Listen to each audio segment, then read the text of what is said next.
yi sénégalais yi Cheikh Ousmane di wax influer sur la décision du président de la République à lâcher du lest daal di ne mais voilà nañ ubbi affaire yi il faut bu leeree ni sénégalais yi moom moo influer dans ce sens là dina nekk une appréciation intéressante pour lui pour le futur maintenant est-ce que le président aussi moom ci boppam mu ngi ci niveau boobu ci wàllu tolluwaay ça laisse à désirer reste à savoir. Mais connaissant la personnalité de Amadou Ba. Oui. Même quand il n'était pas premier ministre am na yenn dossiers yoo xam ne sax bëggu si woon wax.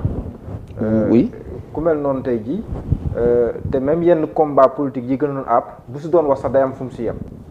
moom bokkul ak ñi nga xam te nii dañuy gën di attaqué di war a nangam ku mel noonu bu ñu ko defee premier ministre est-ce que mën say rafet njort. alors rafet njort dans le sens où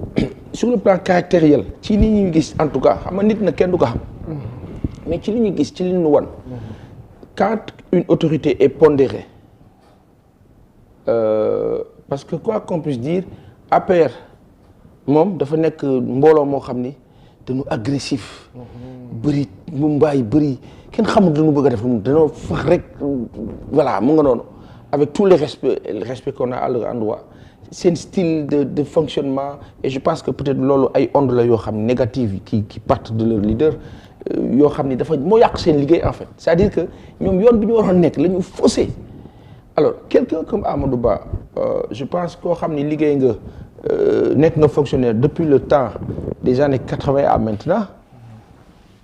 am na différence bu am sur sa personnalité ak ñooñu peut-être différence boobu mën na jouer ci question bi nga may laaj c'est-à-dire mu mën na savoir raison garder def la part des choses mais quoi qu'on puisse dire on ne peut pas continuer à massacrer des gens pour des ambitions politiques ou politiciennes. Allons dans un sens. Peut-être. Bu fekkee bu ko defee man je dis que dina nekk lu bien en tout cas pour moom et puis source d'apaisement là aussi. Et aujourd'hui Sénégal foofu la war a dem il faut que ñu bàyyi toutes les personnes yi ko bëgg mën que ñu bokk muy Khalifa Ababacar Sall muy Karim Meïssa Wade muy keneen ak keneen ak keneen. te ñu jël mbirëb Adji Sarr ak la sa des teg ka nee bu dee justice daf ci addu mu addul ci boppam et de façon libre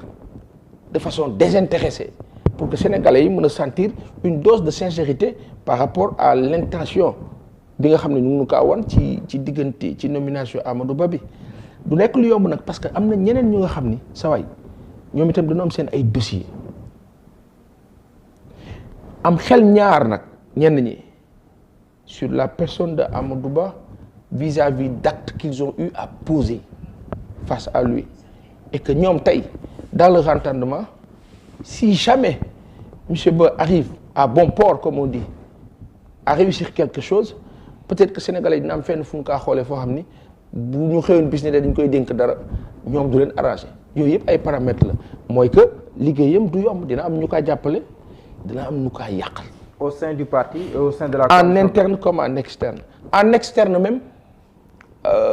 les gens vont être des spectateurs pour xool fan la jëm mais à l'interne